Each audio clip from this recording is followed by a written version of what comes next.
The UAE's latest nuclear reactor has provided around 25% of the world's clean electricity needs based on a report by the World Nuclear Association. Jonathan Acobo reports. Marhaba, the Baraka nuclear power plant has played a major role in compensating the declining energy production in Europe, partly due to the ongoing war between Russia and Ukraine.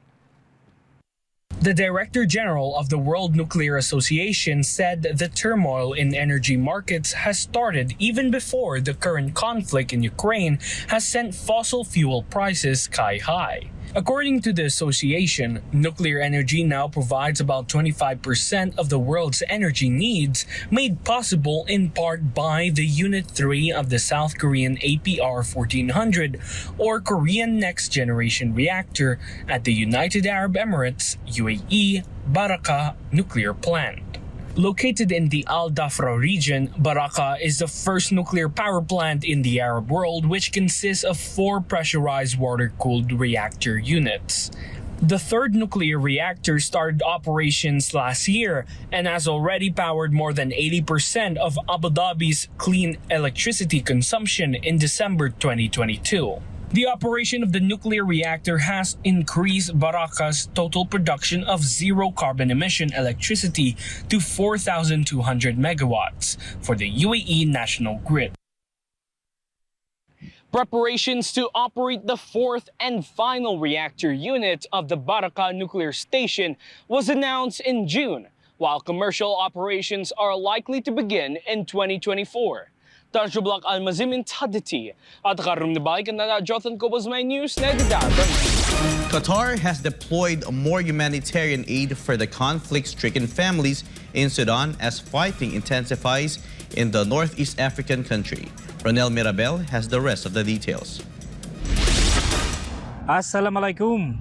A Qatari airplane carrying 14 tons of food and medical supplies arrived in Sudan as conflict enters more than 100 days. Qatar resumed its air bridge to war-torn Sudan this week. The latest humanitarian effort brought Qatar's total aid to Sudan to 371 tons since May. This came after rights groups warned the Sudanese refugee crisis could soon become a humanitarian catastrophe. The war in Sudan broke out in April 15 following tensions between the Sudanese army and the paramilitary rapid support forces. The rival factions once previously shared power under a 4-year agreement following the toppling of a former longtime Sudanese ruler, Omar al-Bashir, in 2019. The conflict has killed more than 3,000, although the actual figure is believed to be much higher. Sudan has extended the closure of civilian airspace until August 15, with flights for humanitarian and evacuation purposes exempted from the measure. Al Takrir Minal Dawakan Hada Ronel Mirabel, SMNI News, Qatar. America may consider sending armed personnel to guard the Strait of Hormuz in an aim to stop Iran from seizing civilian vessels in the strategic waterways. Melchizedek Cadiz reports. Assalamu alaikum.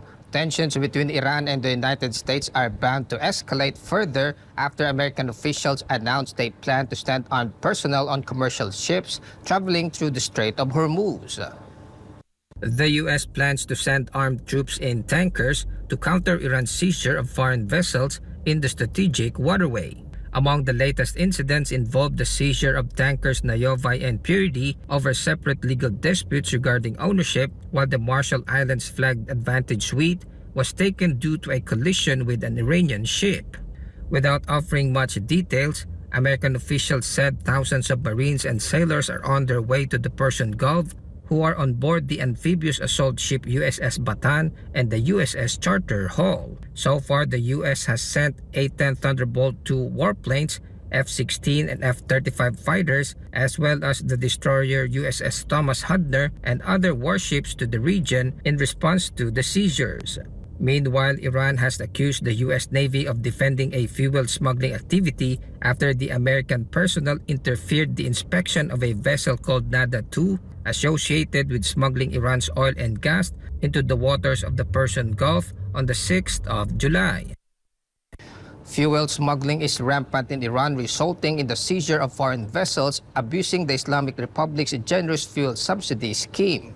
Foreign vessels would buy heavily subsidized fuel within the country and smuggle it to neighboring states, where it can be sold nearer to market price, hence providing an opportunity for higher profits.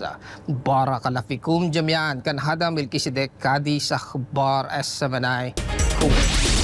The Prime Minister of India has accepted his South African counterpart's invitation to attend the upcoming BRICS summit this August. Carlo de la Peña tells us more. Indian Prime Minister Narendra Modi has confirmed his participation in the 15th BRICS summit scheduled to be held in Johannesburg, South Africa from August 22 to August 24.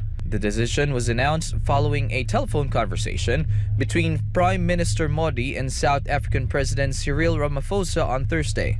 During the call, the two leaders discussed various regional and global issues of mutual interest and expressed satisfaction with the progress in bilateral cooperation between India and South Africa. The announcement comes after recent media reports that the Indian Prime Minister might not participate in person. To recall, various media outlets reported that the government of India was weighing having Modi attend the meeting virtually, considering the geopolitical developments that would see Russian President Vladimir Putin addressing the summit online. But on Thursday, India's spokesperson for External Affairs Ministry, Arindam Bagchi, refused to comment on the issue and told reporters not to believe in speculative media reports. It can be noted that in July, Russia announced that Putin would participate in the BRICS summit virtually, and Foreign Minister Sergei Lavrov would represent him in person.